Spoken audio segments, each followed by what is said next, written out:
এরে বরিশালের পণ্ডিত মুমিন, যেই নবীর জ্ঞানের কোনো তুলনা নাই। আল্লাহ কোরআনে নিজে বলতেছেন, নবী আপনি কষ্ট করবেন না, আমি কোরআনটা আমার কুদরতি ভাবে সিনায় জমা করে দিব।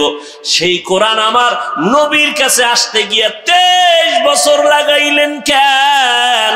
4 বার আল্লাহ কুদরতের অপারেশন করেছেন। নবী বলেন, জিব্রাইল বাইতুল্লাহর কিনারায় আমাকে শোয়াইয়া চিৎভাবে আমার বুকটাকে চিরলেন, ভেতর থেকে কলবটাকে বের করলেন, স্বর্ণের পেয়ালায় রাখলেন, জমজমের পানি দিয়ে ধুইলেন, এরপরে আবার কলব ভেতরে রাখলেন, আবার হালকা করে চাপ দিলেন। আমার বুকটা আগের মতো হয়ে গেল, কোনো রক্ত গেল না, সেলাই লাগলো না, ব্যথাও পেলাম না। এইভাবে কুদরতের অপারেশন আল্লাহ পাক জিব্রাইলের দ্বারা করাইছেন 4 বার। 5টা আয়াত নিয়ে নবীর কাছে আসছেন জিব্রাইল। হেরা পাহাড়ে কেউ নাই, নবী একা। নবী দাঁড়ালেন, জিব্রাইলের সিনার সাথে নবীর সিনা লাগায় হালকা চাপ দিলেন। জিব্রাইল বললেন, ইকরা। নবী বলেন, মা আনা বিকারিন, আমি পড়তে জানি না। জিব্রাইল আমার আবার চাপ দিলেন, ইকরা। নবী বলেন, মা আনা বিকারিন, আমি পড়তে জানি না। তৃতীয়বারে খুব জোরে চাপ দিলেন, আর ওই 5 আয়াত শুনাইলেন। এই চাপে নবী কি আয়াত পড়বে? পারি না বলারও কায়দা নাই, পারিও বলে নাই। নবীর উঠছে জ্বর ডিগ্রির উপর, এমন জ্বর। নবী দ্রুত পাহাড় থেকে নেমে ঘরে চলে গেলেন।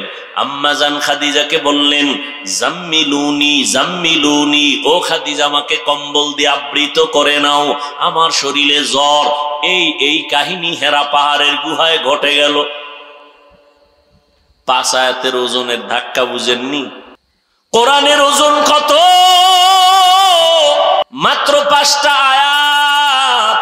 নবীর কাছে আসছে জিব্রাইল, আর 3 বছরে জিব্রাইল আয়াত নিয়ে আসে না। নবী অসুস্থ, 3 বছর পরে নতুন করে আবার কোরআনের আয়াত নিয়ে আসছেন। ইয়া আইয়ুহাল মুদ্দাসসির কুম ফাআনজির ওয়া রাব্বাকা ফাকাব্বির ওয়া সিয়াবাকা ফাতাহহির। পৃথিবী নামক গ্রহটা বানাই আল্লাহ একটা ঘর বানাইলেন, কোনো প্রাণী নাই। প্রথমেই আল্লাহ বানাইলেন কি? বসবাসের না হেদায়াতের? ইবাদতের ঘর বানাইলেন মক্কা নগরীর মধ্যে, নাম বাইতুল্লাহ।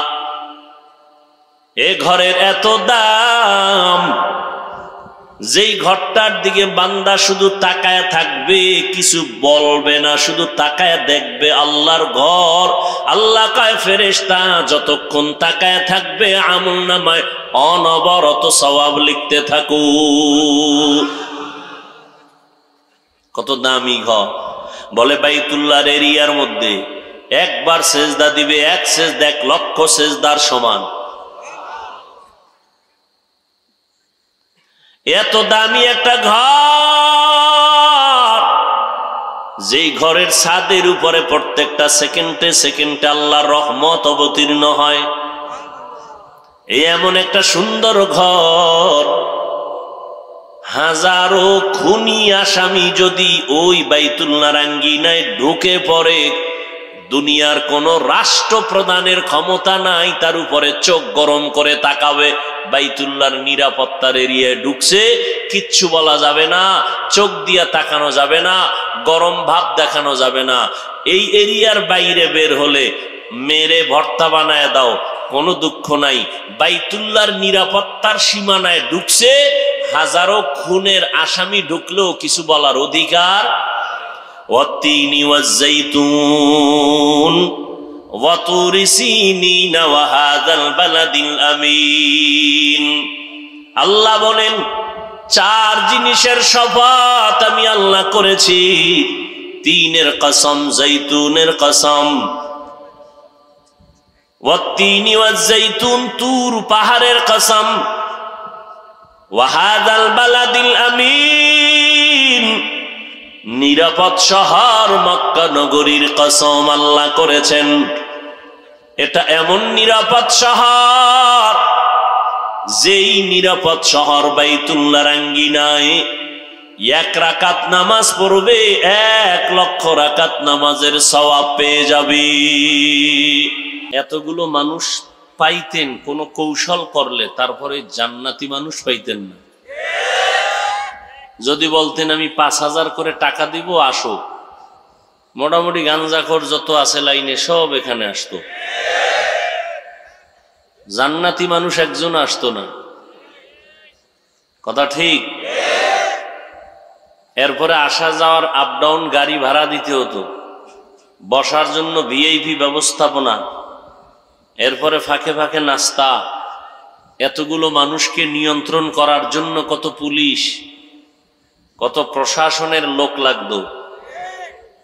আর এখানে আপনারা যে বসছেন, কাউকে জোর করে আনা হয়নি, নিজের টাকা খরচ করে কেউ ভাড়া দিয়ে আসছেন, কেউ হেঁটে আসছেন। বসার বিছানাও ভালো না, এতগুলো মানুষকে নিয়ন্ত্রণ করার জন্য কোনো আইন শৃঙ্খলা বাহিনীর প্রয়োজন হয়েছে? তাও হয় নাই। এরপরও কোনো আওয়াজ নাই, কে ধনী কে গরিব, কে বড় কে ছোট, সব একাকার হয়ে বসে গেছে। কারো অন্তরে কষ্ট নেই। বিবাহের কোনো অনুষ্ঠানে এরকম বিছানা যদি দেয় তাহলে দোয়া পাবে না বরদোয়া? অথচ এখানে বিছানা কেন, মাটির উপরে বসে আছে, অন্তরে কষ্ট নেই। এটা কেমনে সম্ভব? নিয়ন্ত্রণের জন্য কোনো লাঠিয়াল বাহিনী নাই, প্রশাসন নাই, কোনো আওয়াজও নাই। এটা কেমনে সম্ভব? এই মুহূর্তে কেউ টেলিফোন করলেও রিসিভ করবে না, মেজাজ গরম হয়ে যাবে, কথা ঠিক না? এটা কেমনে সম্ভব? একমাত্র মদিনাওয়ালা নবীর আদর্শের কারণেই সম্ভব। এটাও একটা নিদর্শন যে ইসলাম একটা পৃথিবীর শ্রেষ্ঠ শান্তির ধর্ম। ইসলামে সন্ত্রাসী নাই, সন্ত্রাসবাদ নাই। যারা বলে আছে ওরা সন্ত্রাসী, ওরা জালেম। ইসলাম জালেমদেরকে সাইজ করার জন্য আছে। ইসলাম সন্ত্রাসীদের সন্ত্রাসী কর্মকাণ্ড বন্ধ করার জন্য আছে। ইসলাম সন্ত্রাসকে সমর্থন করে না, সন্ত্রাসীকে প্রশ্রয় দেয় না। এই জন্য দুর্নীতিবাজ, সন্ত্রাসী, জালেমরা ইসলামকে পছন্দ করে না। কারণ ইসলাম অনুযায়ী চলতে গেলে চুরি চলবে না, ডাকাতি চলবে না, দুর্নীতি চলবে না। এজন্য সব দুর্নীতিবাজেরা ইসলামের বিপক্ষে কাজ করে, সব জালেমরা ইসলামের বিপক্ষে কাজ করে। আল্লাহ সব ভাইকে হেদায়াত দান করুন। তো যে কথা বলতেছিলাম, প্রত্যেকটা ভাষা শেখার জন্য ওই ভাষার নির্দিষ্ট অক্ষর আছে। ইংলিশ শেখার জন্য ইংরেজি আলাদা অক্ষর আছে, ABCD। ফার্সি ভাষা শেখার জন্য নির্দিষ্ট অক্ষর আছে। আরবি শেখার জন্য নির্দিষ্ট 29টি অক্ষর। এই অক্ষরগুলোর একক কোনো অর্থ নাই। স্বরে ও অর্থ নাই, ক অর্থ নাই, এ অর্থ নাই, বি অর্থ নাই, বে অর্থ নাই, পে অর্থ নাই, তে অর্থ নাই, আলিফ অর্থ নাই, বা অর্থ নাই। এই অক্ষরগুলো যখন মোরাক্কাব হয়, সংযুক্ত হয়, তখন অর্থ হয়। যেমন ক, ল, ম, তিনটা অক্ষর এক সংযুক্ত হওয়ার পরে কি হলো? কলম। এখন অর্থ আছে না নাই? কলম মানে লেখার একটা যন্ত্র। এককভাবে আলিফ অর্থ নাই, লাম অর্থ নাই, মিম অর্থ নাই। আল্লাহ পাক কোরআনের শুরুতে অক্ষরগুলো দিলেন, যে কারণে পৃথিবীর সমস্ত মুফাসসিরিনে কেরাম লিখেছেন এই অক্ষরগুলোর সামনে বা নিচে ওয়াল্লাহু আ'লামু বিমুরাদিহি বিযালিক, আলিফ লাম মিম, আলিফ লাম রা, হা মিম, তাহা, কাফ হা ইয়া আইন সাদ। এগুলোর রহস্য কি, অর্থ কি, আল্লাহ ভালো জানেন। এ কথা লেখা সামনে দিয়ে তর্জমা শুরু করছেন তাফসীর কারকরা। প্রশ্ন হলো, আল্লাহ পাক এত সুন্দর এক কিতাব দিলেন, নাম কি? কোরআনুল কারীম। এত সুন্দর এক কিতাব, যার সৌন্দর্যের বর্ণনা করে শেষ করা। দিলেন কে? আল্লাহ। তিনি কত সুন্দর। দিলেন কার কাছে? রহমতুল্লিল। তিনি কত সুন্দর।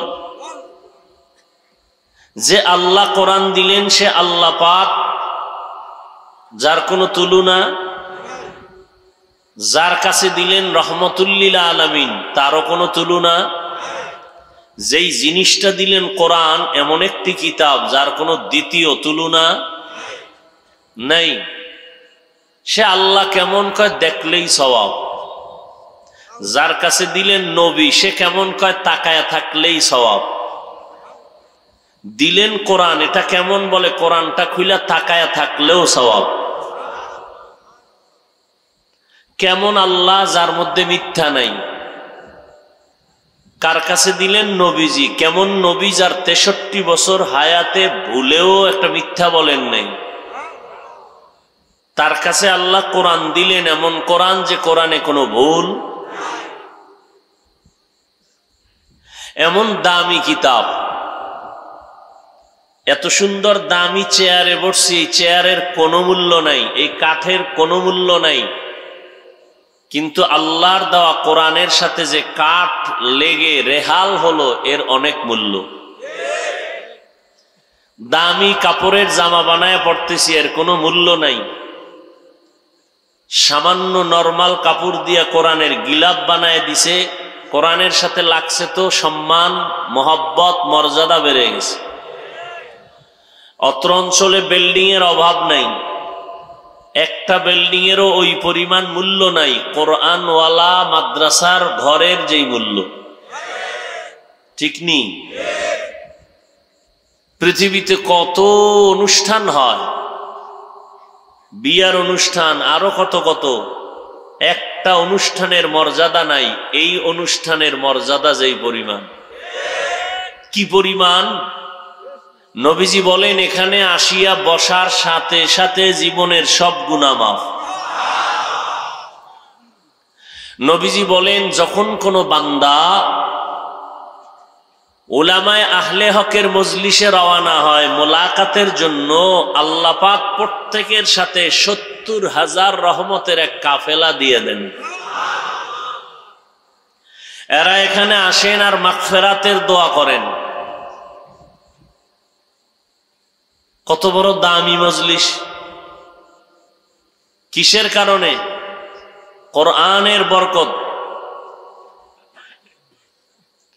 এত সুন্দর কোরআন যেটা দেখলে সওয়াব, এত সুন্দর কোরআন যেটা ধরলে সওয়াব, এত সুন্দর কোরআন যেটার আওয়াজ কানে আসলে সওয়াব, পড়লে সওয়াব। বুঝেননি? ভুল হইলে ধরায় দিন, বিশেষ করে ওলামায়ে কেরাম। কারণ এখন ধর্ম নিয়ে ঝামেলা বেশি তো।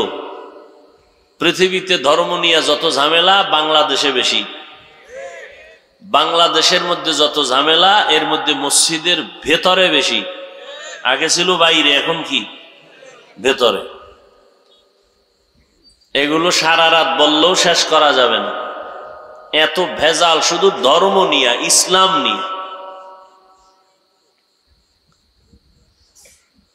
আল্লাহ, এত সুন্দর কিতাব।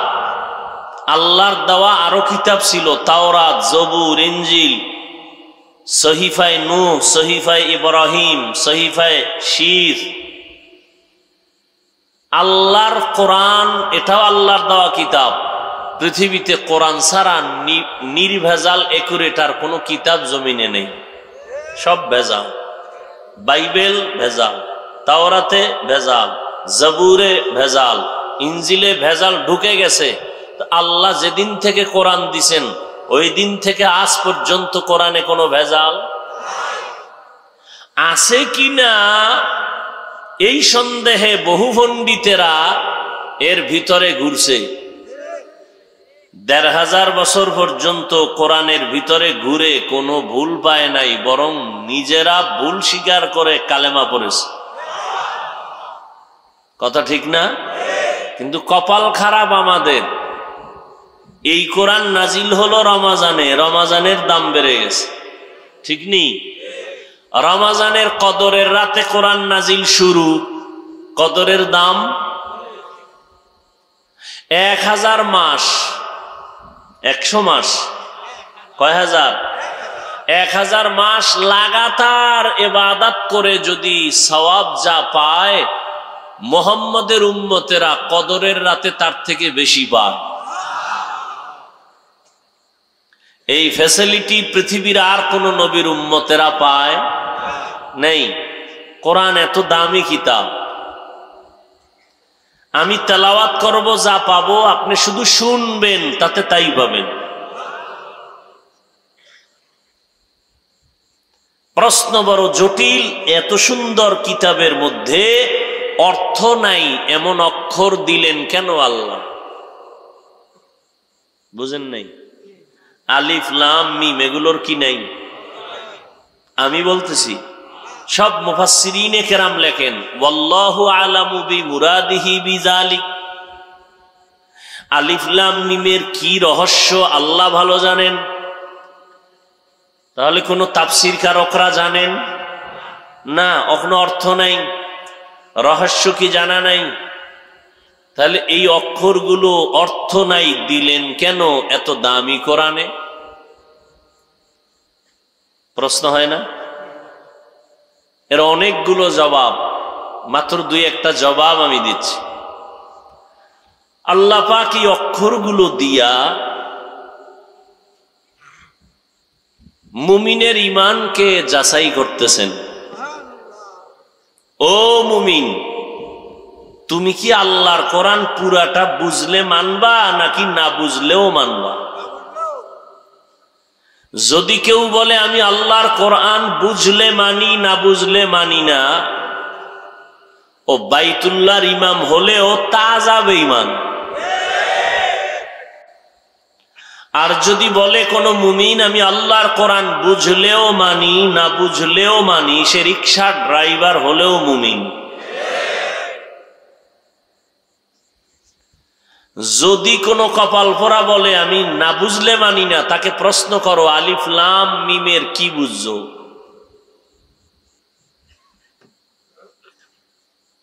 ফাবুহিতাল্লাযী কাফার, কোনো জবাব দিতে পারবে না। তাহলে মুমিনের ঈমান যাচাইয়ের জন্য আল্লাহ অক্ষর দিলেন, আমরা বুঝলেও মানি না বুঝলেও মানি। দ্বিতীয় জবাব, অহংকারীদের অহংকারকে জবাই করেছেন অক্ষর দিয়া। এই অহংকারী, অনেক পারি অনেক পারি, অনেক এলেমওয়ালা, আমি বড় মুফতি, বড় মুহাদ্দিস, বড় প্রিন্সিপাল, বড় ডক্টর, বড় ডাক্তার, বড় ইঞ্জিনিয়ার, বড় কলামিস্ট, বড় দার্শনিক, বড় অভিজ্ঞতা আমার, এত জানো এত জানো, এত এলেমের হেডম তোমার। তুমি কাউকেই ভালো মনে করো না, তোমারটাই বড়, তুমিই বড়। আল্লাহ কয় তুমি এত জানো এত জানো, তো আলিফ লাম মিম কোরআন শরীফের দরজার মধ্যে অক্ষরগুলো দিয়ে দিলাম, তাহলে কোরআনে ঢুকার আগে অক্ষরের ব্যাখ্যা দিয়া ঢুকো। সেখানে গিয়েই কয় আলিফ লাম মিমের বিষয় আল্লাহ ভালো জানেন, আমি জানি না। আল্লাহ কয় এই কথা যখন কইছো, মাথাটা নত করে স্বীকার কর, তোর মধ্যে এলেম যা ছিল আলিফ লাম মিমের কাছেই শেষ। এবার বাহাদুরি ছেড়ে দাও। তোমার এত এলেম, তো আলিফ লাম মিমের ব্যাখ্যা করে ঢুকো। দরজার মধ্যে অক্ষর দিয়া দিলাম, সেখানে গিয়েই খায় আমি জানি না এ বিষয়, আল্লাহ ভালো জানেন। যখন জানি না কইছো, এটা দিলে ঢুকাও, আসলেই তুমি কিছু জানো। এটা যদি ঢুকাইয়া অন্তরে নরম হইয়া ভিতরে ঢুকো, তো কিছু পাবা। আর যদি বলো না অনেক কিছু জানি, কিছুই পাবা না। পৃথিবীতে যত জাননেওয়ালা আছে, এর মধ্যে শ্রেষ্ঠ জাননেওয়ালা রহমাতুল লিল আলামিন। কথা ঠিক না? আল্লাহ এই কোরআন শরীফটা নবীকে দিছেন, ওজন কত? 250 গ্রাম। কোরআন শরীফের ওজন কত? আরে বলেন না কেন? একটা বাচ্চা ধরতে পারে না, এটা বেশি ওজন। হাকিকতে ওজন কত? لو أنزلنا هذا القرآن على جبل لرأيته خاشعا متصدعا من خشية الله وتلك الأمثال نضربها للناس لعلهم يتفكرون।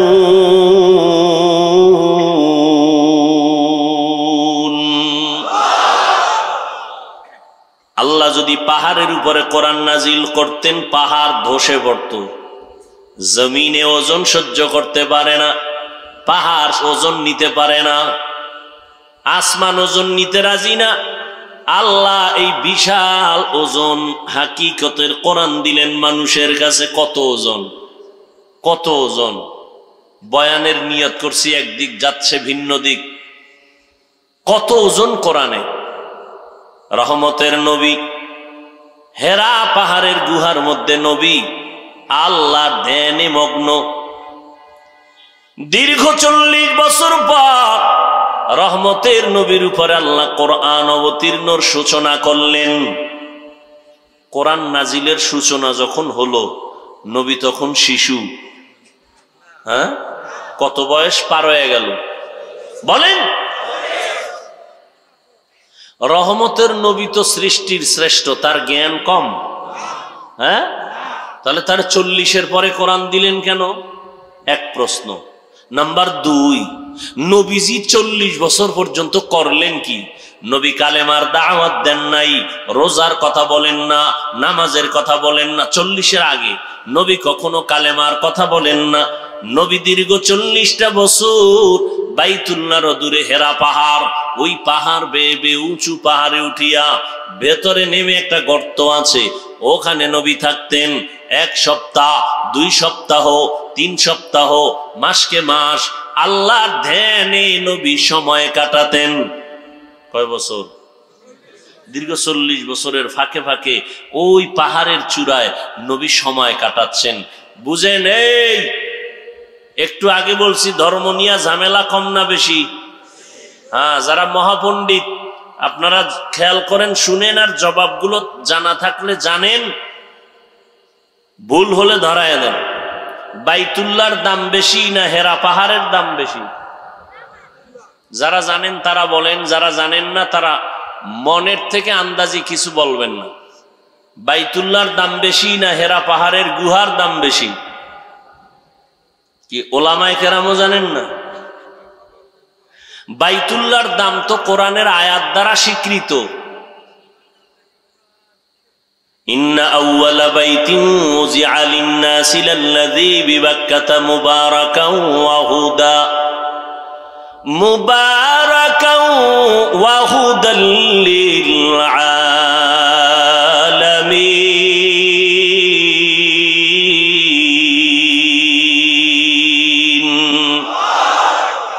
আল্লাহ বলেন, আমি জমিনটা বানাইয়া প্রথম একটা ঘর বানাইলাম, ইবাদতের ঘর, হেদায়েতের ঘর। পৃথিবী নামক গ্রহটা বানাই আল্লাহ একটা ঘর বানাইলেন, কোনো প্রাণী নাই। প্রথমেই আল্লাহ বানাইলেন কি? বসবাসের না হেদায়েতের? ইবাদতের ঘর বানাইলেন মক্কা নগরীর মধ্যে, নাম বাইতুল্লাহ। এ ঘরের এত দাম, যেই ঘরটার দিকে বান্দা শুধু তাকায় থাকবে, কিছু বলবে না, শুধু তাকায় দেখবে আল্লাহর ঘর। আল্লাহ কয়, ফেরেশতা যতক্ষণ তাকায় থাকবে আমলনামায় অনবরত সওয়াব লিখতে থাকো। কত দামি ঘর! বলে বাইতুল্লাহর এরিয়ার মধ্যে একবার সেজদা দিবে, এক সেজদা 1 লক্ষ সেজদার সমান। এত দামি একটা ঘর, যেই ঘরের ছাদের উপরে প্রত্যেকটা সেকেন্ডে সেকেন্ডে আল্লাহর রহমত অবতীর্ণ হয়। এই এমন একটা সুন্দর ঘর, হাজারো খুনি আসামি যদি ওই বাইতুল্লাহর আঙ্গিনায় ঢুকে পড়ে, দুনিয়ার কোন রাষ্ট্রপ্রধানের ক্ষমতা নাই তার উপরে চোখ গরম করে তাকাবে। বাইতুল্লাহর নিরাপত্তার এরিয়ায় ঢুকছে, কিচ্ছু বলা যাবে না, চোখ দিয়া তাকানো যাবে না, গরম ভাব দেখানো যাবে না। এই এরিয়ার বাইরে বের হলে মেরে ভর্তা বানায় দাও, কোনো দুঃখ নাই। বাইতুল্লাহর নিরাপত্তার সীমানায় ঢুকছে, হাজারো খুনের আসামি ঢুকলেও কিছু বলার অধিকার। ওয়াত্তিনি ওয়াজ্জাইতুন ওয়া তুরি সিনিন ওয়া হাযাল বালাদিল আমিন। আল্লাহ বলেন, চার জিনিসের শপথ আমি আল্লাহ করেছি। তিনের কসম, জৈতুনের কসম। ওয়াত্তিনি ওয়াজ্জাইতুন, তুর পাহাড়ের কসম। ওয়া হাযাল বালাদিল আমিন, নিরাপদ শহর মক্কা নগরীর কসম আল্লাহ করেছেন। এটা এমন নিরাপদ শহর, যেই নিরাপদ শহর বাইতুল্লাহর আঙ্গিনায় 1 রাকাত নামাজ পড়বে 1 লক্ষ রাকাত নামাজের সওয়াব পেয়ে যাবে। বরিশাল ভালো ভালো মসজিদ আছে না? অনেকে দেখতে আসে, আসে না? আসে না? এরকম দর্শন দেওয়ার মতো মসজিদ আছে কোথায় বলেন তো? গুটিয়া না? আচ্ছা, এখানে আইসা মানুষ ইবাদত করে না ছবি তুলে? ঠিক নেই? কিয়ামতের আলামত। মসজিদ হবে বেশি, মসজিদ সুন্দর হবে বেশি, কিন্তু মানুষের অন্তর সুন্দর হবে না। বুঝেননি কিছু? ভালো করে বুঝেন। বেপর্দা নারীরা দেখতে আসে না? কোনো অধিকার আছে? আল্লাহর ঘর মসজিদের এরিয়ায় বেপর্দা নারী ঢুকবে কেন আর ছবি তুলবে কেন? সরকার অর্ডার দেওয়া ছাড়া আর মদিনাওয়ালার অর্ডার ছাড়া ভিন্ন কোনো কারণে ছবি উঠানো হারাম, 1000 কোটি বার হারাম, কবিরা গুনাহ। যে আপনারা মোবাইলে ছবি উঠাচ্ছেন কেন? এমনি এই বসছেন বেহেশতের বাগানে, করতেছেন কবিরা গুনার আকাম। 1000 কোটি বার হারাম। সরকার যদি বলে এই কারণে ছবি লাগবে, জায়েজ। শরীয়ত যদি বলে এই কারণে ছবি লাগবে, তুলা জায়েজ, জায়েজ। এটা বড় সওয়াবের কাজ না, হারাম না, জায়েজ। হারাম না, কিন্তু এটা উঠানো সওয়াব যে না, কোনো সওয়াব নেই। ছবি উঠানোর মধ্যে কোনো সওয়াব নাই। তবে সরকার যদি অর্ডার দেয় গুনাহ হবে না। শরীয়তের লাইনে ছবি উঠাইলে কি হবে না? গুনাহ হবে না। সওয়াব তো নাইই, কি হবে না? কিন্তু এই দুই কারণ ছাড়া মনের চাহিদা পূরণে এমনি উঠানো, এটা 100% গুনাহ হবে, কবিরা গুনাহ হবে, 1000 কোটি বার গুনাহ হবে।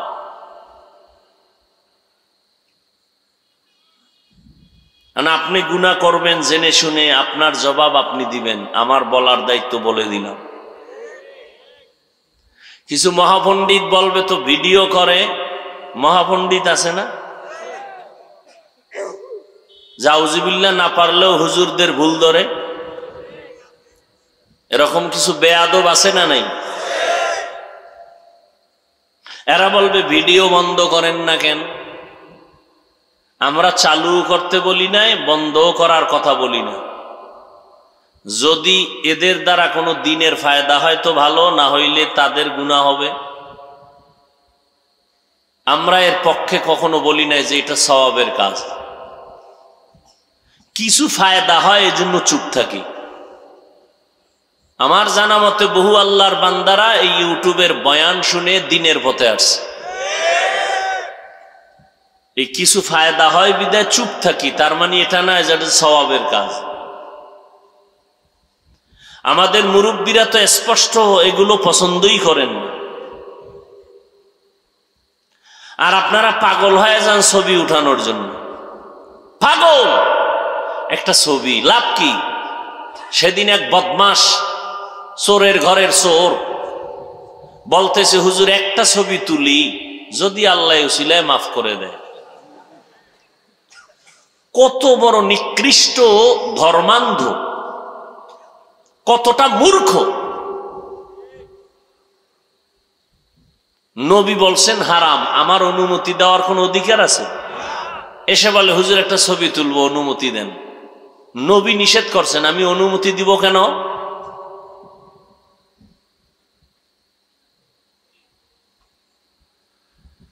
এই রোগে সবাই রোগী, এই রোগের আসামি সবাই। আল্লাহ হেদায়েত দান করুন। বলেন তো বাইতুল্লাহর দাম বেশি না হেরা পাহাড়ের গুহার দাম বেশি? কি বুঝছেন? কি বুঝছেন? এতক্ষণ এই যে বললাম, কি বুঝছেন? কি হ্যাঁ, বাইতুল্লাহর সাথে হেরা পাহাড়ের কোনো তুলনাই চলে না, কোনো তুলনা নেই। বাইতুল্লাহ তো বাইতুল্লাহ, হেরা পাহাড়ের কোনো মূল্য নাই বাইতুল্লাহর সামনে। কথা ঠিক? পৃথিবী নামক গ্রহ আল্লাহ বানায় প্রথম ঘর বানাইলেন বাইতুল্লাহ, ইবাদতের ঘর, বসবাসের ঘর না। কেন? পৃথিবীর চিফ গেস্ট আসবে মানুষ, আর এই চিফ গেস্ট আসবে ইবাদতের জন্য, বসবাসের জন্য না। এজন্য আল্লাহ ইবাদতের ঘর আগে বানাইছেন। দুনিয়াতে মানুষ এসে করবা আল্লাহর ইবাদত, বসবাসের জন্য আল্লাহ বানায় রাখছেন স্থায়ী ঠিকানা জান্নাত। ওখানে বসবাস করবে অনন্তকাল, শান্তি আর শান্তি। অশান্তি কি জিনিস বুঝবেও না। আর এখন মসজিদের ভিতরেও অশান্তি, নামাজের ভিতরে অশান্তি, ঠিক নি? তো বাইতুল্লাহর অনেক দাম। যেই বাইতুল্লাহর দিকে তাকাইয়া থাকলেও সওয়াব, যেই বাইতুল্লাহর আঙ্গিনায় এক রাকাত নামাজ পড়লে কত সওয়াব। একটু আগে না বলছি, একবার সুবহানাল্লাহ বলবেন, 1,00,000 বার সুবহানাল্লাহর সওয়াব আল্লাহ দান করবেন। এত দামি একটা ঘর ওই বাইতুল্লাহ সারিয়া রহমতের নবী আমার দীর্ঘ 40 বছরের সীমানার ফাঁকে ফাঁকে নবী কেন হেরা পাহাড়ের গুহায় গিয়ে ধ্যান করলেন, সময় কাটালেন, সপ্তাহকে সপ্তাহ, মাসকে মাস। আম্মা জান খাদিজা রাদিয়াল্লাহু তাআলা আনহা, রহমতের নবী আসেন না, হেরা পাহাড়ের গুহার মধ্যে দীর্ঘদিন আল্লাহর ধ্যানে কাটাচ্ছেন। মহিলা মানুষ ওই জঙ্গল পাড়াইয়া, পাথরের পথ পাড়াইয়া, ওই পাহাড়ের চূড়ায় গিয়া আম্মা জান আমার নবীর নাস্তা নিয়া পৌঁছায়া দিতেন। কেমন নবী আর কেমন বিবি! প্রশ্ন করছিলাম, বাইতুল্লাহর দাম বেশি নয় না হেরা পাহাড়ের দাম বেশি? এরকম কি বাইতুল্লাহর দাম বেশি না হেরা পাহাড়ের দাম বেশি? এখনো অনেকে সন্দেহের মধ্যে আছে।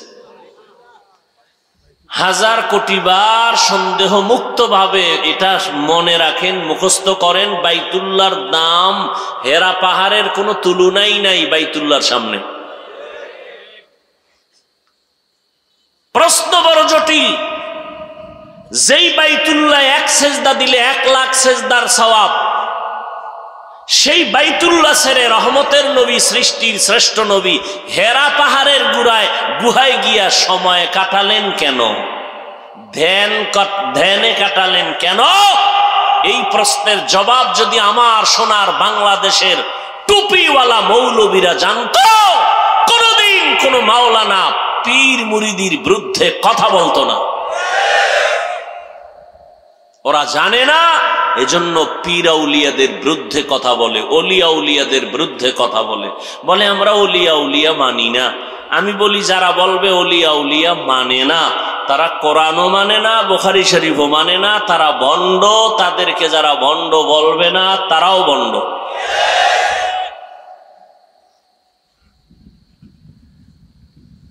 আল্লাহ, তবে পীরের নামে কিছু ভণ্ডামি চলে, এদের থেকেও সতর্ক থাকতে হবে। যেমন আহলে হক পীর মাশায়েখের বিরোধিতা করা যাবে না, তেমনি ভাবে পীরের নামে ভণ্ডদের সহযোগিতাও করা যাবে না। আমার দেশে এমনও পীর আছে আউযুবিল্লাহ পারে না, সে মুজাদ্দিদে জামান। এরম পীরও আছে। আল্লাহ হেদায়াত দান করুন। ওই পীরদের হেদায়াত চাই না, কারণ ও তো আল্লাহকে জেনে শুনেই বিরুদ্ধাচরণ করে, পেটের ধান্দায়। হেদায়াত চাই উম্মতের জন্য, উম্মত যেন ওই ভণ্ডের থেকে ফিরে যায়।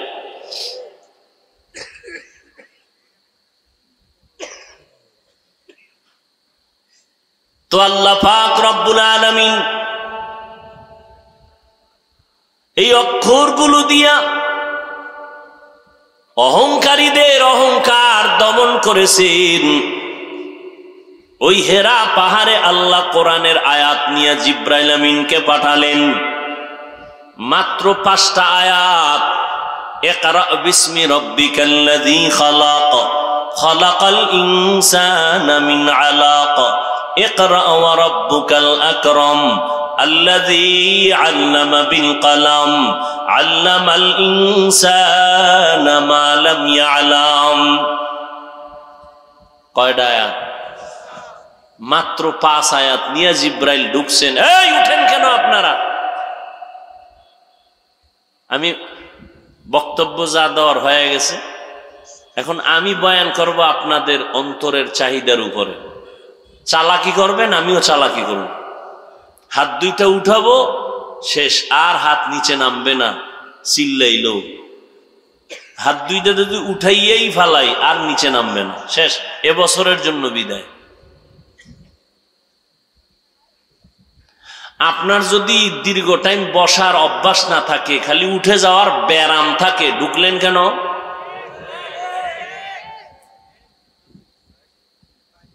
কেন ঢুকলেন আপনি?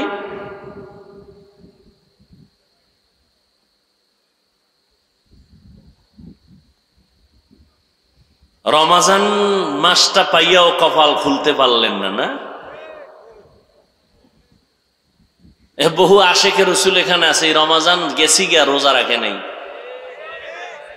বহু কুলাঙ্গারের বাচ্চা আছে, এরা বলছে ভাতের অভাব আছে, রোজা রাখবো কেন? আমরা কি ভাতের অভাবে রোজা রাখছি? আবার কিছু রোজাদার ছিল, এরা রোজা রাখছে ঠিক, তারাবি ভরে নাই। এরকম আশেকে রসুল আছে না নাই? আবার একদল তারাবি পড়ছে ঠিক, কিন্তু পুরাটা ভরে নাই।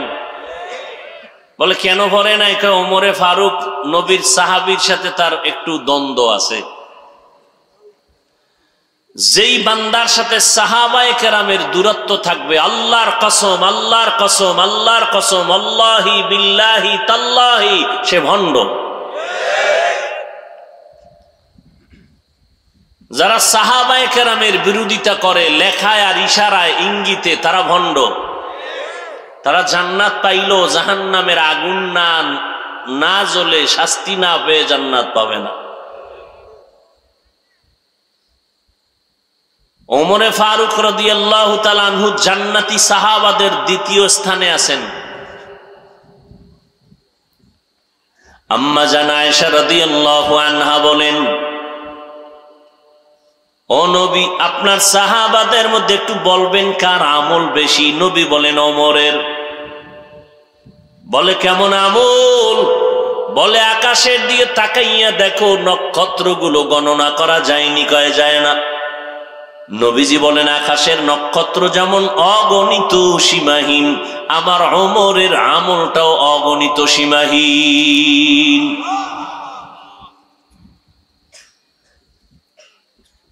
নবী বলেন লাউ কানা বাদি নাবিয়্যুন লাকানা উমার, আল্লাহ যদি আমার পরে নতুন কাউকে নবী বানাইতেন ওমরের আল্লাহ নবী বানাইতেন। ওই ওমরকে দূরে রাইখা যারা তারাবি নিয়া তাল বাহানা করছে এদের খবর আছে। আপনার মাজায় ব্যথা সইতে পারেন না, কষ্ট, অন্য অজুহাতে আপনি যদি তারাবি 5 রাকাত 4 রাকাত 10 রাকাত পড়িয়াও না পড়েন, বাকিটা সময় না হয়, গুনাহ হবে না। আপনার মা হসপিটালে দৌড়ায় গেছেন, কিন্তু ওমরে ফারুকের সাথে যদি দূরত্ব মনে কইরা বাদ দেন তো ফিডা একটাও মাটি ধরতো না। খবর আছে, আপনি যত বড় মাস্তান হন না কেন টের পাইবেন সময় মতো কত ধানে কত চাল।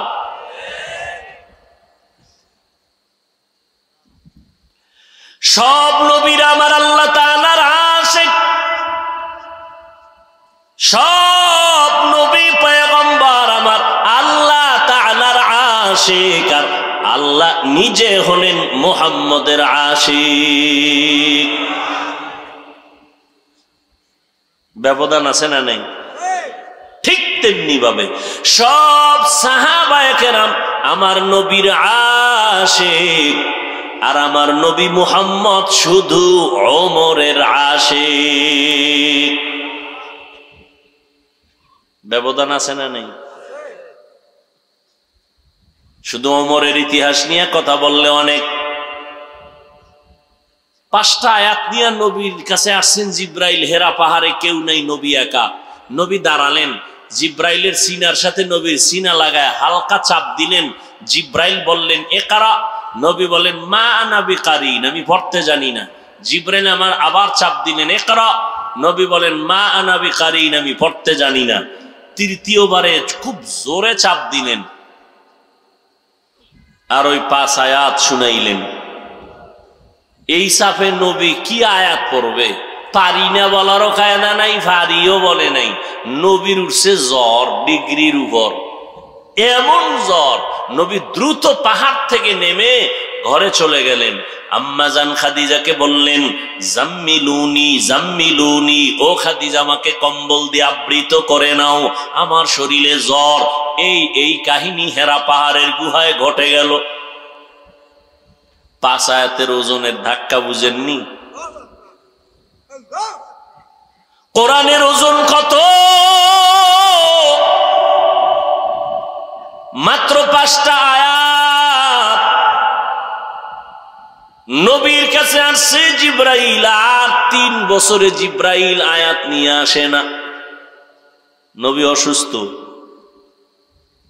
3 বছর পরে নতুন করে আবার কোরআনের আয়াত নিয়ে আসছেন। ইয়া আইয়ুহাল মুদ্দাসসির কুম ফাআনজির ওয়া রাব্বাকা ফাকাব্বির ওয়া সিয়াবাকা ফাতাহহির। এই মিয়া কোরআনের ওজন ঘুমায় কি? আমিও ঘুমাই। মরানারে মারো কেন, কয় লড়ে কেন?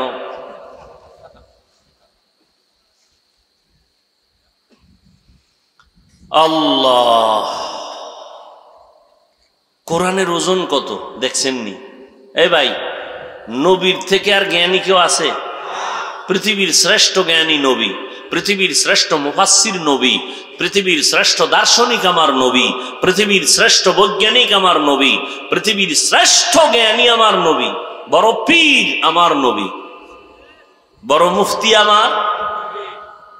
সেই নবীর কত জ্ঞান, যেই নবীকে আল্লাহ কুদরতের অপারেশন করছেন 4 বার। কয়বার? 4 বার আল্লাহ কুদরতের অপারেশন করেছেন। নবী বলেন জিব্রাইল বাইতুল্লাহর কিনারায় আমাকে শোয়াইয়া চিৎভাবে আমার বুকটাকে চিরলেন, ভেতর থেকে কলবটাকে বের করলেন, স্বর্ণের পেয়ালায় রাখলেন, জমজমের পানি দিয়ে ধুইলেন, এরপরে আবার কলব ভেতরে রাখলেন, আবার হালকা করে চাপ দিলেন। আমার বুকটা আগের মতো হয়ে গেল, কোনো রক্ত গেল না, সেলাই লাগলো না, ব্যথাও পেলাম না। এইভাবে কুদরতের অপারেশন আল্লাহ পাক জিব্রাইলের দ্বারা করাইছেন 4 বার। ওই নবীরে প্রশ্ন ছিল 40-এর পরে কোরআন দিলেন কেন? এত বড় জ্ঞানীরে তো ঈসা নবীরে মায়ের কোলে কিতাব দিয়া দিছেন শিশুবেলায়, হ্যাঁ অল্প বয়সে দিয়া দিছেন। নবী আমার শ্রেষ্ঠ নবী, তাকে 40-এর পরে দিলেন কেন? এই জবাব আজকে দিব না। নাম্বার 2, নবীরে দিলে তো জাগাত দিয়ে দিলেই হয়, নবীরে যা কইব সব রেকর্ড হয়ে যাবে। হ্যাঁ, নবী জিব্বা লড়ায়, খুব নাড়াইতেছে, মুখস্থ হয় না কোরআন শরীফ, জিব্রাইল শুনায় আর নবী জিব্বা নাড়ায়। আল্লাহ কি কয়? না না না, লা তুহাররিক বিহি লিসানাকা লিতাজালা বি, ইন্না আলাইনা জামাআহু ওয়া কুরআনা। ও নবী আমার, জিব্বা নাড়াইয়া আপনি কষ্ট করবেন না, আমি আল্লাহ কুদরতি ভাবে আপনার সিনার মধ্যে কোরআনটা জমা করে দিব। আল্লাহ যদি নবীর সিনায় কোরআন জমা করে দেয়, একদিনের বেশি লাগে? 1 সেকেন্ড লাগে? লাগে না। কিন্তু জানেননি, জানলে জবাব দেন তো, সেই কোরআনটা নবীর কাছে কমপ্লিট, নবীর কাছে আসতে কতদিন লাগছে? হ্যাঁ,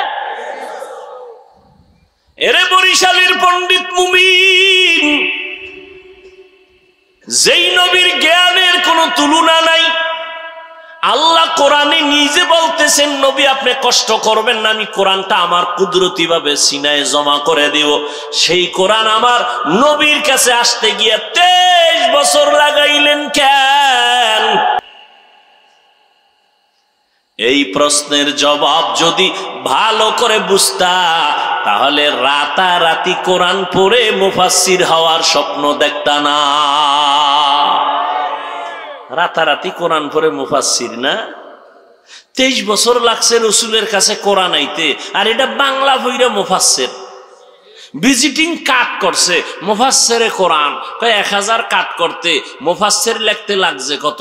কয় 1000 কার্ডে নাম ঠিকানা লিখতে লাগছে মাত্র 400 টাকা। এইভাবে ভাগ করো 400 টাকার 1000 কার্ড, এর মধ্যে নাম আছে অনেকগুলো, শুধু মুফাসসিরের ভাগে কত পড়ছে? যে শুধু মুফাসসির শব্দটার ভিতরে লেখলে তো আর পয়সাই লাগে না, এজন্য লিখে দিছে মুফাসসিরে কোরআন। যারা হাকিকতে তাফসীর করে গেছেন, তারা কোনোদিন তাদের নামে মুফাসসির শব্দ লিখতে ভয় পেয়েছেন।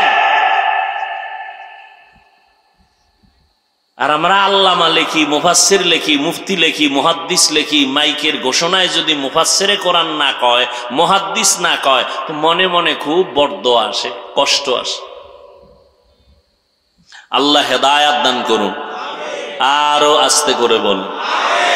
খারাপ লাগতেছে আপনাদের? আলিফ লাম মিম, আল্লাহ অক্ষরগুলো কেন দিয়েছেন এর আরো কয়েকটা জবাব আছে। সর্বশেষ আমার ফিনিশিং জবাব, এগুলো আসলে অর্থ আছে, বিনা অর্থে আল্লাহ কোরআনে এই শব্দগুলো দেন নাই। অবশ্যই অক্ষরের অর্থ আছে, কিন্তু অর্থগুলো দুনিয়ার কেউ জানেন না, একমাত্র আল্লাহ জানেন। কোন কোন মুফাসসিরিনে কেরাম বলেন নবীজিও জানেন, নবীজিও জানেন, কিন্তু নবী জানান না কেন উম্মতের? এটা বন্ধুর সাথে বন্ধুর কথা বলার পাসওয়ার্ড। পাসওয়ার্ড বন্ধুরে ছাড়া কেউ রে কয়নি। আল্লাহর সাথে বন্ধু মুহাম্মদের কথা বলার পাসওয়ার্ড। হ্যাঁ, সময় কম, সামনে আগাই। যালিকাল কিতাবু লা রাইবা ফি, এটা এমন একটা কিতাব যার মধ্যে কোনো সন্দেহ নাই, ভুল নাই। এখনো যদি কোন মুমিন পণ্ডিত যদি দাঁড়াইয়া আল্লাহর কোরআনের ভুল বের করে দেও, আমি এখন দাড়িটা কেটে ফেলবো, কোরআনগুলো আগুন দিয়া জ্বালায় দিব, আল্লাহর বিরুদ্ধে ময়দানে কথা বলা শুরু করব। 1500 বছর পর্যন্ত কেউ পারে নাই, কিয়ামত পর্যন্ত কেউ পারবে না। ওই আল্লাহর কোরআন আল্লাহ কেন দিয়েছেন? আল্লাহ বলেন হুদাল্লিল মুত্তাকিন। আল্লাহ বলেন আমি মুত্তাকিনদের হেদায়েতের জন্য কোরআন দিলাম। মুত্তাকি কারা? ভাই যাদের মধ্যে তাকওয়া থাকবে। তাকওয়া অর্থ কি? ভাই বেশি বেশি জিকির করার নাম তাকওয়া না। এই আল্লাহর বান্দারা ভালো করে খেয়াল করেন, বেশি বেশি নামাজ পড়ার নাম তাকওয়া না, বেশি বেশি জায়নামাজে সময় কাটাবার নাম তাকওয়া না, বেশি বেশি জিকির করার নাম তাকওয়া না। বলে তাকওয়া কি জিনিস? আল ইহতিরাজ আনিল মাসিয়া, গুনাহের থেকে বেঁচে থাকার নাম হলো তাকওয়া। হর কে দারত খৌফে হক দর দিল মাদাম, জন্নতুল মাওয়া দেহদ ও রামকাম, জুজবা হাচ্চি জে মখাদ ইনসুজা ফজলে উআমস্তে দরজুম লা জাহা। তাকওয়ার মূল কথা গুনাহ থেকে বেঁচে থাকা, এর নাম কি? তাকওয়া। বেশি বেশি নেক করার নাম তাকওয়া না, গুনাহ থেকে বেঁচে থাকার নাম তাকওয়া। নেক আমল করতে পারা বা না পারা নয় তো সফলতা, গুনাহ থেকে বেঁচে থাকাই হলো তাকওয়ার পূর্ণতা। নেক আমল করতে পারি আর না পারি, গুনাহ করা যাবে না, এটা হলো তাকওয়ার আসল কথা। নেক আমল করতে পারেন আর না পারেন, কি করা যাবে না? কুওয়াতেনে কি নাদারি বদমকুন বরওজুদে খদসাতাম বে হাদমকুন। আল্লাহ বলেন আমি কোরআন দিলাম হেদায়েতের জন্য। বলে কাদের হেদায়াত? বলে মুত্তাকিনদের জন্য হেদায়াত। মুত্তাকি কারা? যাদের মধ্যে তাকওয়া আছে। তাকওয়া মানে আল্লাহর ভয়। আল্লাহর ভয়ের ব্যাখ্যা হলো গুনাহ করবে না, নেক আমল করতে পারা বা না পারা কোনো আশ্চর্য কিছু না, গুনাহ থেকে বেঁচে থাকাই হলো তাকওয়া। তাহলে মুত্তাকি কারা? যারা গুনাহ, বলেন বলেন। আচ্ছা, যারা গুনাহ করে না তারা মুত্তাকি। তারা কি? তারা কি হেদায়েতের উপরে আছে না নাই? আছে। আল্লাহ কি বলেন? আমি কোরআন দিলাম মুত্তাকিনদের হেদায়েতের জন্য। আরে মুত্তাকিনরা তো এমনিই হেদায়েতের উপরে আছে, কোরআন শরীফ আবার কিসের হেদায়েত করবে মুত্তাকিনদেরকে? মুত্তাকিনরা তো গুনাহ থেকে এমনিই বেঁচে আছে, গুনাহ থেকে বেঁচে থাকার কারণেই তো তাদের নাম মুত্তাকিন। তারা তো হেদায়েতের উপরেই আছে, আবার কোরআন কিসের হেদায়েত করবে মুত্তাকিনদেরকে? এর দুই জবাব। এক নাম্বার জবাব হলো আল্লাহ পাক বলেন আমি আল্লাহ মুত্তাকিনদের হাতে ধইরা জান্নাত পর্যন্ত পৌঁছানোর ব্যবস্থা করে দিব কোরআনের মাধ্যমে। নাম্বার দুই, বান্দা গুনাহমুক্ত জীবনেও যদি চলে কিন্তু ভয় থেকে খালি না, ভয় লাগে, ভয় লাগে কখন জানি লাইনচ্যুত হইয়া যায়। হতে পারে না? পারে না? বড় বড়রাও কিন্তু লাইনচ্যুত হয়ে গেছেন, হেদায়েতের উপর থেকে ফসকে পড়ে গেছেন, হেদায়েতের লাইন থেকে ছিটকে পড়ে গেছেন। আল্লাহ কয় কোরআন আমি নাজিল করলাম মুত্তাকিনদের হেদায়েতের জন্য, অর্থাৎ যারা কোরআনটারে আকড়াইয়া ধরবে আমি আল্লাহ তাকওয়া মুত্তাকিনদের জন্য হেদায়েতের উপরে চলাটার ইস্তেকামাতের মাকাম দান করব। তারা পড়ে যাওয়ার ভয় থাকবে না যদি কোরআন ধরে রাখে, কোরআনের হেদায়াতকে মেনে চলে। হুদাল্লিল মুত্তাকিন। এখন আল্লাহর ভয় যাদের মধ্যে আছে তারা গুনাহ করবে না। এখানে যত মানুষ আপনারা বসছেন সবার মধ্যে তাকওয়া আছে। আমি যদি একজন একজন বলি সবাই বলবে আমাদের ভেতরে আল্লাহর ভয় আছে। অথচ এখানে এমনও মানুষ বসছেন আজকে ফজরের নামাজ পড়ে নাই, জোহর পড়ে নাই, আসর পড়ে নাই, মাগরিব পড়ে নাই, এশা পড়ে নাই, নাই? সেও বলে আমি আল্লাহকে ভয় করি। যাদের দাড়ি নেই তারা বলে আল্লাহকে ভয় করি। যারা বেপরদায় চলে তারাও বলে আল্লাহকে ভয় করি। যারা নেশা পান করে তারাও বলে আমি আল্লাহকে ভয় করি। আমি যদি বলি ওই লোকটা আল্লাহরে ভয় করে, এই লোকটা করে না, তো একটা ফিডাফিডি বাজবে নি? বলে তুমি বলার কে? আমি দাড়ি কামাইলেও কি না কামাইলেও কি, তুমি বলার কে? আমার মধ্যে তাকওয়া নাই। আল্লাহ কয় তুমি হুদা কইয়া ঝগড়া লাগায় না, আমি আল্লাহ কোরআনেই কিছু নিদর্শন দিয়ে দিলাম, এটি বয়ান করে শোনাও। আল্লাহ বয়ান করে শুনাইতেছেন, আসলে বুঝবা কার মধ্যে আল্লাহর ভয় আছে, তাকওয়া আছে। যার মধ্যে 6টা গুণ আছে তার মধ্যে প্রমাণ হবে আল্লাহর ভয় আছে, তাকওয়া আছে। যার মধ্যে 6টা গুণ নাই তার মধ্যে তাকওয়া নাই।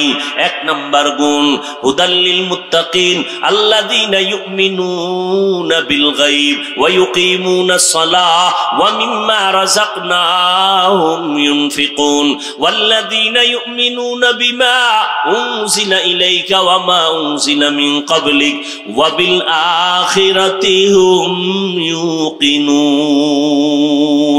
6টা গুণ যার মধ্যে আছে তাদের মধ্যে তাকওয়া আছে। ঘোষণাকার এই যে 6 গুণওয়ালারা তাকওয়া পাইলো, এরা মুত্তাকি হয়ে গেল, এদের পুরস্কারও আছে, দুনিয়াতে 6টা, আখিরাতে 2টা।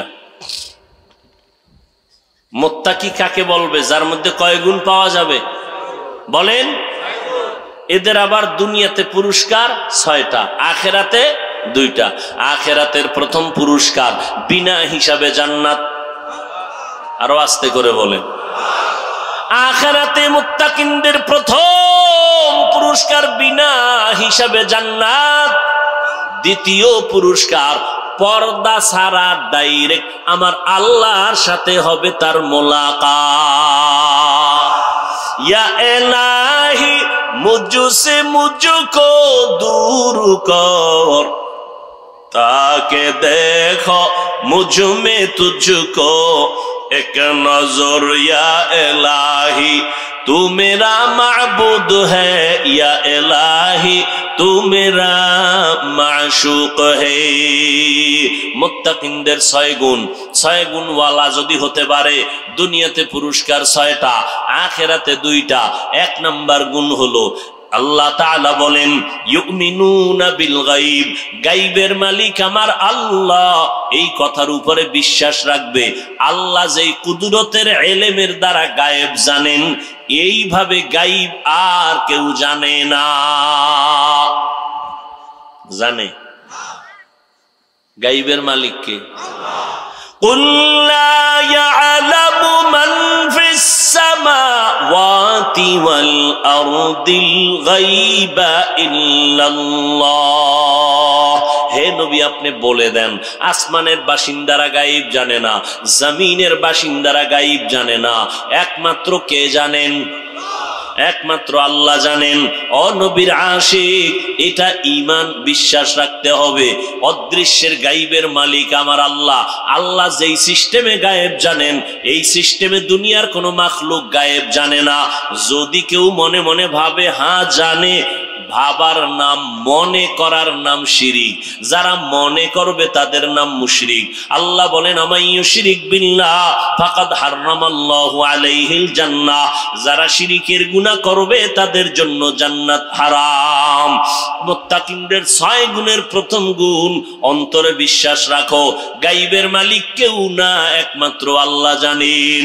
কোন পীর গায়েব জানেনি, কোন মুফতি গায়েব জানেনি, কোন নবী গায়েব জানেনি, কেউ জানে না। কে জানেন? এটা আমাদের বড় এক ঈমানের অংশ। মুত্তাকিনদের দ্বিতীয় গুণ হলো ওয়ায়ুকিমুনাস সালাহ, নামাজ কায়েম করা। কি ও যুবকেরা, নামাজ কি করা? কায়েম করা। নামাজ পড়া ভিন্ন কথা, নামাজ কায়েম করা ভিন্ন কথা। একা একা নামাজ পড়লা এটা নামাজ কায়েম হবে না। নামাজ কায়েমের কয়েকটা অর্থ। 1 নাম্বার অর্থ, জামাআতের সাথে নামাজ আদায় করো, এর নাম কায়েম করা। কায়েমের অর্থ কি? নামাজ জামাতের সাথে আদায় করা। এতটুকু বয়ান শুনে যদি বাড়ি যায়, তাহলে বাসায় গিয়ে একটা পেস লাগাইবে ফজরের সময়। ম্যাডামকে বলবে আজকে হাফিজ ভাই বললেন নামাজ কায়েমের অর্থ জামাতে নামাজ পড়া। আল্লাহ নামাজ কায়েম করতে বলছেন, এতদিন আমি একা করছি, চলো তুমিও মসজিদে চলো, আজকে থেকে জামাতে নামাজ কায়েম করতে হবে। এই পেস লাগাইয়েই তো আমাদের কিছু ভাইরা নারীদেরকে বাইরে নামানোর ষড়যন্ত্রে লিপ্ত। কথা ঠিক না? আরে আম্মা জানেরা ঘরের মধ্যে নিরাপত্তা পায় না, বাইরে নামলে উপায় কি? আল্লাহ হেদায়েত দান করুন। এরে নবীর আশিক, কায়েম করার আর একটা তর্জমা হলো সময়ের মধ্যে নামাজ আদায় করার নাম কায়েম করা। পুরুষেরা নামাজ জামাতে পড়ো, কায়েম হবে। আম্মা জানেরা জামাতে পড়া লাগবে না, ঘরের কিনারায় নির্জন জায়গায় নামাজ পড়বেন সময়ের মধ্যে, অক্তের ভিতরে। জহুরের অক্তের নামাজ যেন আসরের মধ্যে ঢুকে না যায়, আসরের অক্তের নামাজটা যেন মাগরিবের অক্তে ঢুকে না যায়, ঠিক সময়ের মধ্যে ঘরের মধ্যে নামাজ পড়বেন। মদিনার নবী বলেন, পুরুষেরা মসজিদে গিয়া নামাজ পড়ে যত সওয়াব পাবে, মহিলারা ঘরের ভিতরে পড়ে সমান সওয়াব পাবে। তাহলে মহিলার মর্যাদা কমলো না বাড়লো? পুরুষেরা কষ্ট করে মসজিদে গিয়া যা পাবে, মহিলারা কষ্ট ছাড়া ঘরের ভিতরে তাই পাবে। নারীর এত সম্মান আমার আল্লাহ দান করেছেন। ও এলাকার মা বোনেরা, ও যুবক, 5 বেলার নামাজ কায়েম করো। নামাজ কায়েম করা 5 বেলাটা ফরজ, এটা মূল ডিউটি, এটা আপনার আমার কর্তব্য, দায়িত্ব। এটা ক্রেডিট নেওয়ার কিছু নাই, আমি 5 বেলাটা পড়ি। আল্লাহর জন্য যদি আলাদা কিছু করো, সেটা হলো নফল ইবাদত। 5 ওয়াক্ত তো এটা আমার ডিউটি করতেই হবে, না হয় বেতন বন্ধ। কিন্তু আল্লাহর জন্য যদি পড়ো সেটা আলাদা। তাহাজ্জুদ পড়ো, রাত পড়ো, আউয়াবিন পড়ো। 5 ওয়াক্ত পরে বাহাদুরি করার কিছু নেই। এই জন্য সমস্ত সাহাবায়ে কেরাম সারা রাত নফল নামাজে কাটায় দিয়েছেন। আমার নবী আম্মা জান আয়েশা রাদিয়াল্লাহু তাআলা আনহাকে সাহাবায়ে কেরামদের মধ্য থেকে প্রশ্ন করলেন, আম্মা জান, নবীজির জীবনের কোন আশ্চর্য ঘটনা একটু শুনাইবেননি? আম্মা জান বলেন, নবীর এমন কি জিনিসটা আছে 63 বছরে যেটা আশ্চর্য না? নবীজির জীবনের সব আশ্চর্য, তবে একটা কথা শুনাই, শোনো। আম্মা জান বিনয়ের সাথে হৃদয় অঙ্গম করে সাহাবাদেরকে শুনাইতেছেন, একদিন নবী এশার নামাজ পড়ে আমার হুজরায় আসলেন, আসার পরে মুস্কি হাসলেন। আমার ঘরে অন্ধকার, নবী ঢুকছেন তো সূর্যের থেকে বেশি আলো হয়ে গেছে। আম্মা জান বলেন, নবী আইসা মুস্কি হেসে কয়, ও হুমায়রা। মোহব্বত করে নবী ডাকলেন, ও হুমায়রা, আজকের রাত্রের জন্য আমাকে একটু ছুটি দিবেননি? বুঝেন না কথা? আজকের রাতের জন্য একটু ছুটি দিবেননি? আম্মা জান ভাবলেন নবী ভিন্ন কোন বিবির ঘরে যাবেন। নবী বলে, আম্মা জান বলেন, নবী আপনি বলবেন ছুটি চান, আমি বলবো না, এটা হতেই পারে না। আপনি বলছেন, আমাকে লজ্জা দিবেন না দ্বিতীয়বার। আম্মা জান বলেন, সাহাবায়ে কেরাম, আমি ভাবলাম নবী মনে হয় অন্য বিবির ঘরে যাবেন, কিন্তু না, তাকাইয়া দেখি রহমতের নবী আমার হুজরার পাশে যায় নামাজে দাঁড়ায় গেলেন। গভীর রাত, নবী নামাজে দাঁড়াইয়া এবার আল্লাহর সাথে কথা বলা শুরু করলেন। আলহামদু সূরা পড়লেন, আলিফ লাম দিয়া শুরু করলেন সূরা বাকারা। নবী দীর্ঘ টাইম তেলাওয়াত করতেছেন, তেলাওয়াত করতেছেন, তেলাওয়াত করতেছেন, রুকুর খবর নাই। আম্মা জান বলেন, আমি গোপনীয়তা রক্ষা করে ঘুমের বাহানা করে সব আমি দেখলাম, নবী এত কেরাত পড়েন আর চোখের পানি ছেড়ে কাঁদতেছেন। নবীর চোখের পানি পড়ে বুক ভিজে যায়, নবীজির দাড়ি মোবারক ভিজে গেল। নবী রুকু করেন না, দাঁড়াইয়া সূরা বাকারা শেষ, এরপরের সূরাটা শুরু করলেন, এটাও শেষ, এরপরে আর একটা সূরা শুরু করলেন। মোহাব্বত, বান্দা যখন কোরআন তেলাওয়াত করে, আল্লাহর মোহাব্বত গভীর করার জন্য মাধ্যম হলো 2টা, একটা হলো কোরআন তেলাওয়াত আর একটা হলো নামাজ। নবী নামাজে দাঁড়াইয়া কোরআন তেলাওয়াতে সময় কাটাচ্ছেন। প্রথম রাকাতে দাঁড়ানো, রুকুর খবর নাই, অজর ধারায় কান্নার আওয়াজ। আম্মা জান বলেন, নবীর কান্না বুক ভেসে যায়, দাড়ি মোবারক থেকে টপ টপ করে পানির ফোঁটাগুলো পড়তেছে। দীর্ঘ টাইম, সীমাহীন টাইম নবী দাঁড়াইয়া কোরআন তেলাওয়াত করার পরে মাত্র রুকুতে চলে গেলেন। রুকুতে যাইয়া নবী আর মাথা উঁচু করেন না, রুকুর মধ্যেও কান্নার আওয়াজ। দীর্ঘ টাইম নবী রুকু করার পরে মাথা উঁচু করলেন, সামি আল্লাহু লিমান হামিদা বলে দাঁড়ালেন। এরপরে নবী সেজদায় চলে গেলেন। মাত্র প্রথম রাকাতের প্রথম সেজদায় নবী চলে গেলেন, দ্বিতীয় সেজদা নবী এখনো দেন নাই। সেজদায় গিয়া এত কান্না, এত কান্না, মনে হয় নবী জীবনে এত কান্না কখনো করেন নাই। নবী এতটাই কান্নায় এতটাই দুর্বল হয়ে গেলেন, কান্না করতে করতে দ্বিতীয় সেজদাটাও করলেন না।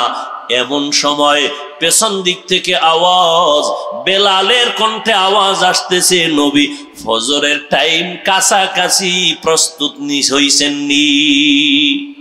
মাত্র প্রথম রাকাতের প্রথম সিজদা, দ্বিতীয় সিজদাও এখনো নবী করেন নাই। বেলাল এসে বলতেছেন, নবী তৈয়ার হয়ে যান, ফজরের আজান হবে কিছুক্ষণের মধ্যে। রহমতের নবী সারাটা রাত কান্নায় কাটিয়েছেন।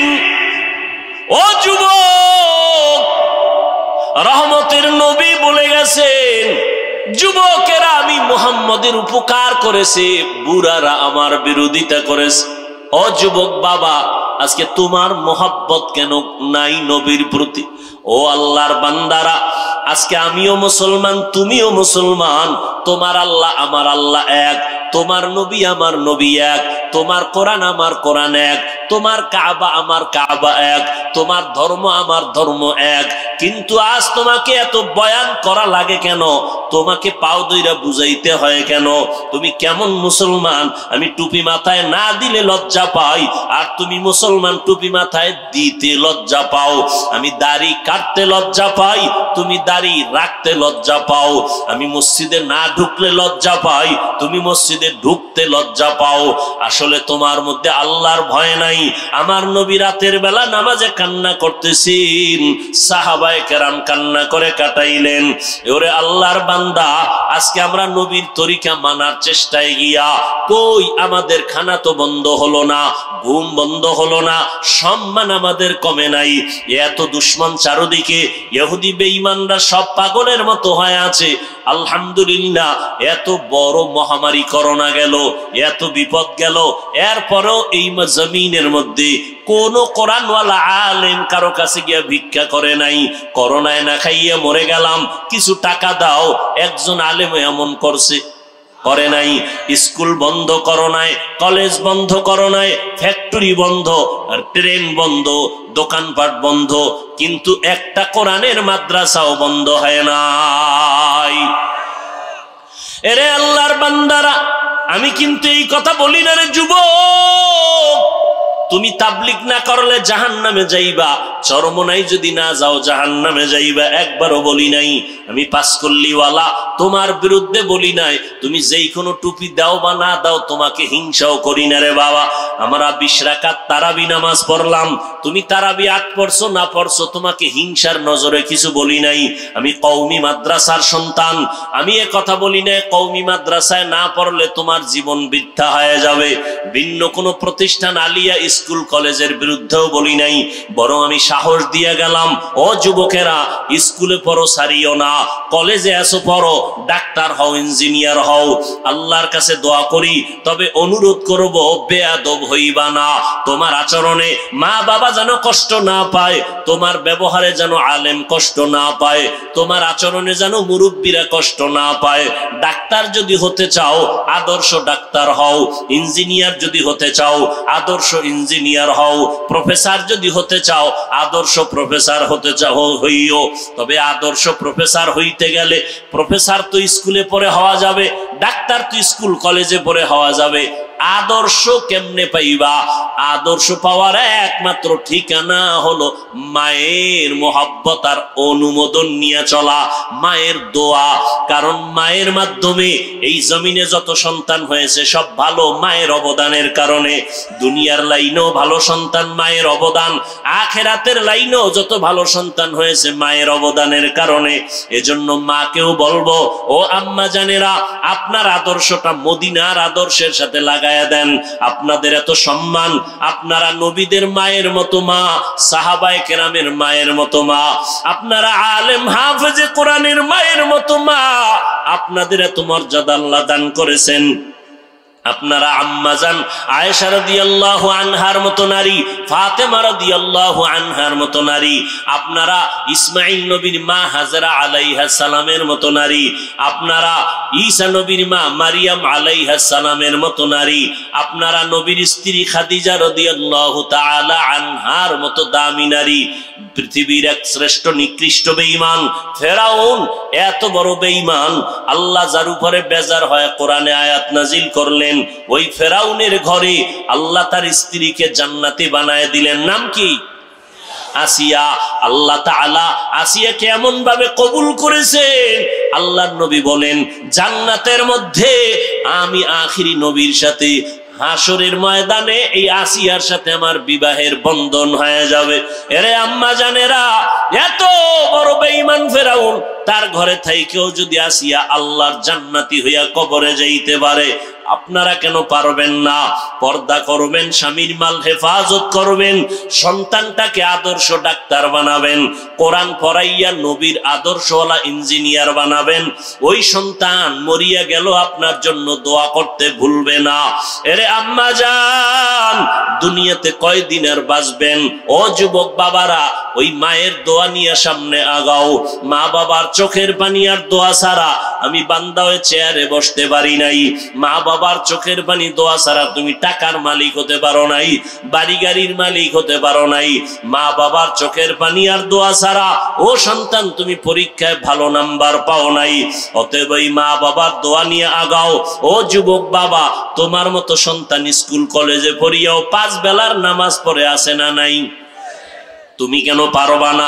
তোমার মতো যুবক রাস্তায় গাড়ি চালায় 1 বেলার নামাজও বাদ দেয় না, তুমি কেন পারো না? তোমার মতো যুবক নদীর মধ্যে মাছ ধরে নামাজ ছাড়ে না, তুমি কেন পারো না? তোমার মতো যুবক শ্রমিকের কাজ করে নামাজ বাদ দেয় না, তুমি কেন পারো না? ও বৃদ্ধ বাবাজিরা, আপনার মতো কত বুড়া মানুষ হাতে লাঠি নিয়া মসজিদে গিয়া 5 বেলার নামাজ পড়ে, আপনি কেন পারবেন না? ও পর্দার আড়ালের আম্মা জান, আপনার মতো কত মা এখনো পাওয়া যাবে 5 বেলার নামাজ পড়ে, স্বামীর মাল হেফাজত করে, আমানতের খেয়ানত করে না এবং কোনোদিন নামাজ ছাড়ে না, মা বাবার খেদমত করে দোয়া করে চলে, সন্তানগুলোকে আদর্শ মানুষ বানাবার মেহনত করে। আপনারা কেন পারবেন না? আজকে থেকে তওবা করে নেন, মরিয়া গেলে যাব, আর কোনোদিন আল্লাহকে বেজার করব না, মা বাবার বিরুদ্ধাচরণ করব না, ওলামায়ে কেরামের পরামর্শ নিয়া 5 বেলার নামাজ পড়ব। ও যুবক বাবারা, আল্লাহর কাছে তওবা করে নাও, মনে মনে আল্লাহকে ডাকো, হে মালিক, দুনিয়ার কষ্ট সহ্য করা যায় না।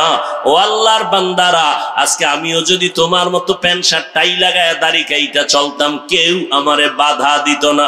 এত দাড়ির বিরুদ্ধে এত কথা, টুপির বিরুদ্ধে কত বিষোদ্গার, মাদ্রাসায় পড়ার কারণে কত বাজে কথা শুনতে হয়, এরপরেও কেন দাড়ি ফালাই না, নামাজ ছাড়ি না, বেপরদায় চলি না? একমাত্র কারণ আল্লাহর কোরআন সত্য, গুনাহগারের জন্য জাহান্নাম হবে তাও সত্য, নেক আমলওয়ালার জন্য জান্নাত তাও সত্য। অতএব গুনাহ নিয়ে কবরে যাব না। ও আল্লাহর বান্দারা, তুমিও তওবা করে নাও। সূর্যের গরম দুনিয়াতে সহ্য করা যায় না, কিয়ামতের ময়দানে কেমনে সহ্য করবা? দুনিয়াতে একটা মশার কামড় সহ্য করা যায় না, গুনাহ নিয়ে কবরে গেলে জাহান্নামের আগুন, 2 পার্শ্বের মাটির চাপ কেমন করে সহ্য করবা?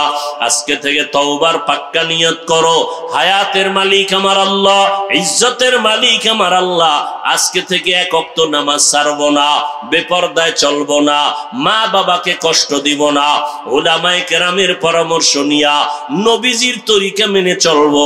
তওবা করার মতো যদি অন্তর তৈরি হয়, মুনাফিকি যদি অন্তরে না থাকে, খাঁটি তওবার নিয়ত যাদের অন্তরে আছে, 2 হাত আমার আল্লাহকে দেখায়া দাও। আয় আল্লাহ, হাতগুলো কবুল করে নেন, তওবা কবুল করে নেন, তওবার উপরে মজবুত হইয়া চলার মতো তৌফিক আমাদের দান করেন। আমিন। আলহামদুলিল্লাহি রাব্বিল আলামিন।